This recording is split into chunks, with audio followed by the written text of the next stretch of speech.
So welcome back. I've gone ahead and uncommented number 6 here, and I'm going to now go ahead and comment. Sorry, I've commented them, re-commented, or whatever what I'm gonna call it, and then I'll uncomment the number 7, and I'll do the same thing with the number 7 down here. And I see.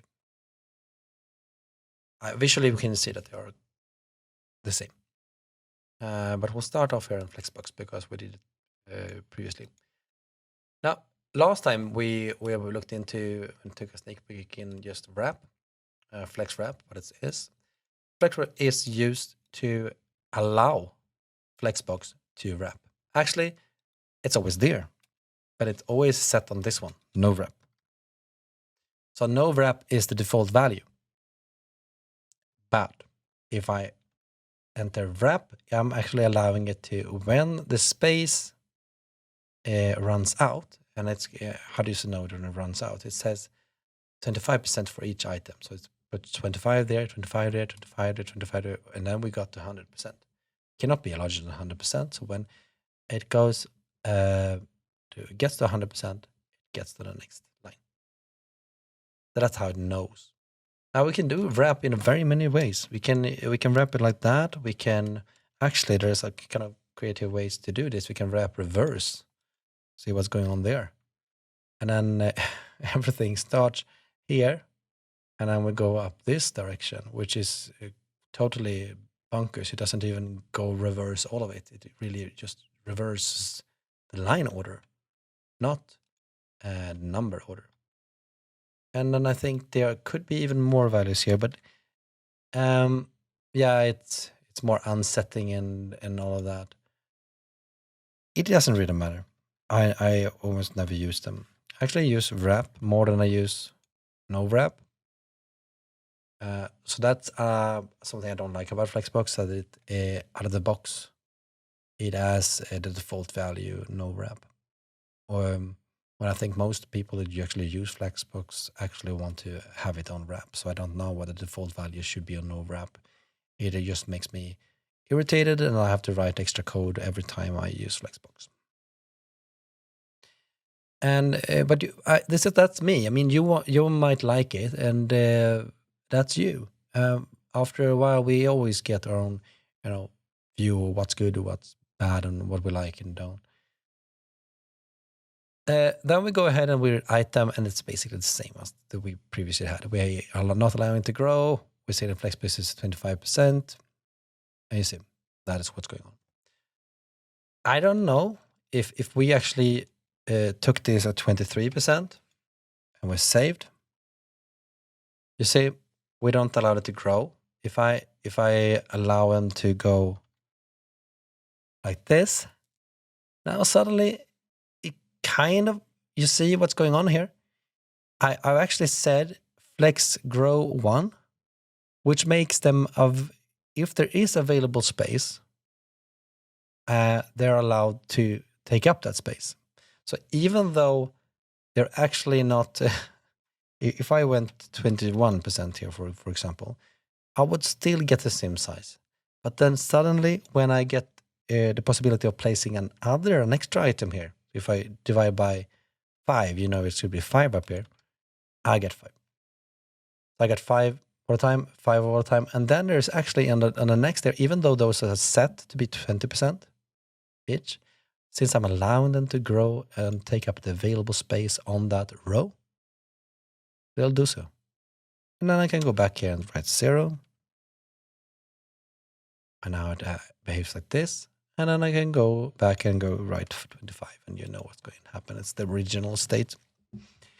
So you can see there's a lot of dynamics going on here, and you have to think about what you want to happen. And so on.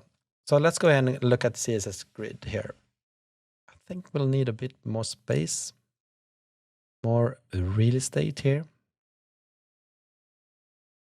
We got display grid. That is something we've seen before. And a grid template columns. Well, this is something new.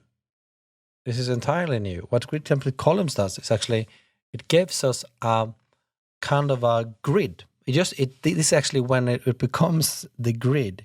It gives a template, which in Swedish is mall, of lines, and then it allows the items to fill them according to given rules. And the things I've written down here are kind of complex, actually. But I'll actually do this kind of in a step-by-step process, and I'll explain what's going on there. I'll start by uncommenting this, and then we'll look at what's going on. First off, grid template columns, or what it could do. I could write this, 1 FR. Oh, we'll do it even easier. We make it easier like this. 1 to the 25%. 25%, 25%. Sorry, this is so boring. And then I save, and just see we get this result. So what's going on here? Yeah, I'll tell you. We have just now said that the first column is going to be 25%. The second column is 25%. The third, 25%. The fourth, 25%. Okay, fine. That looks fairly simple. When we get 12 columns, it gets really annoying because you have to write 25% 12 times. So what you'd have instead is usually something called repeat. And it's important now that we are using this function correctly. So the first thing we do is say how many times we want it to repeat. We can say, in this case, just 4 times. Sorry, can't find a number there. 25%. And I save again. And you'll see you get the same result. What's actually going on here is that I'm telling it to repeat 25 4 times. So this is actually equal to what I just wrote earlier. Now it's a lot easier for me to change the values. If I want more columns, I could write, for example, 5. No, 5 columns at 25%. That doesn't work. But then I repeat it 5 times. This one then it gets better because I don't have to change all the values. I can just change here.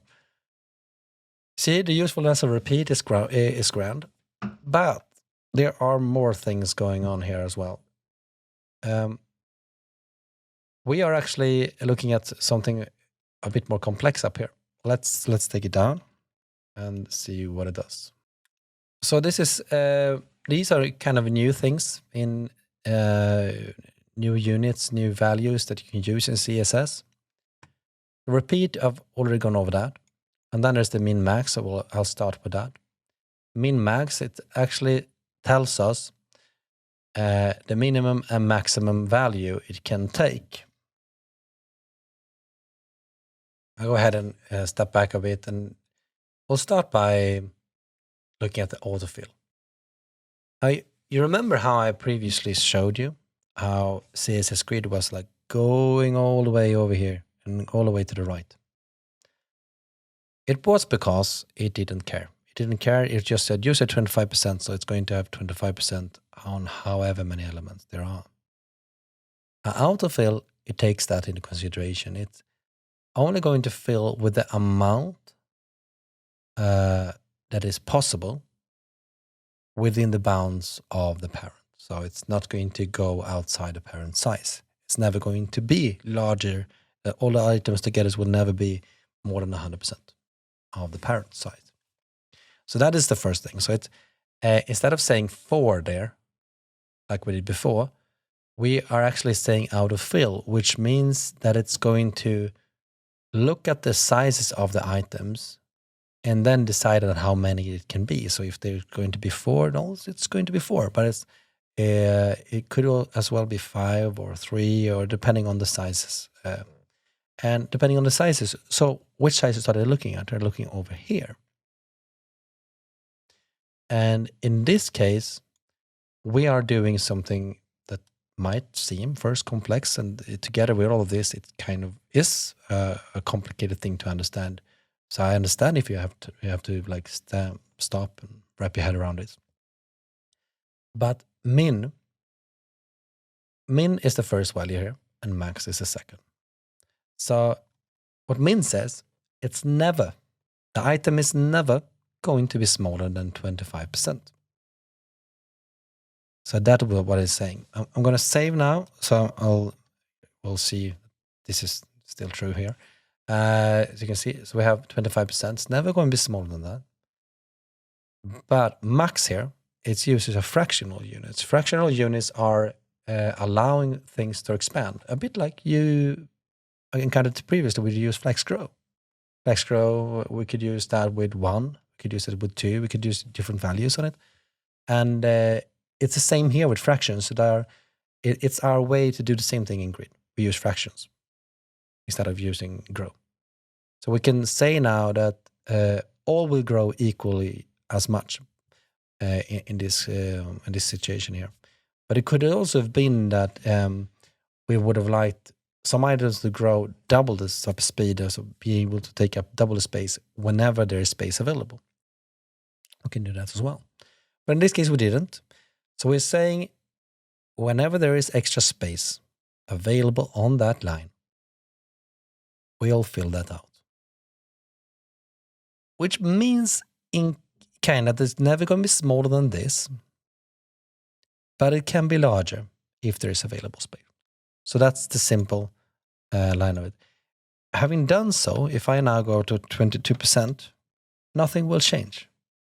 Just like I showed you up here when I said, well, if I go with 2 here and I allow it to grow, like I'm using 1 FR, it's almost the same here.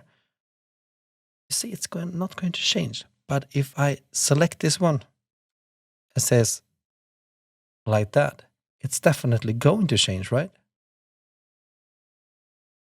So you can reach the same result using both of them. But you use it using different units and different calculations.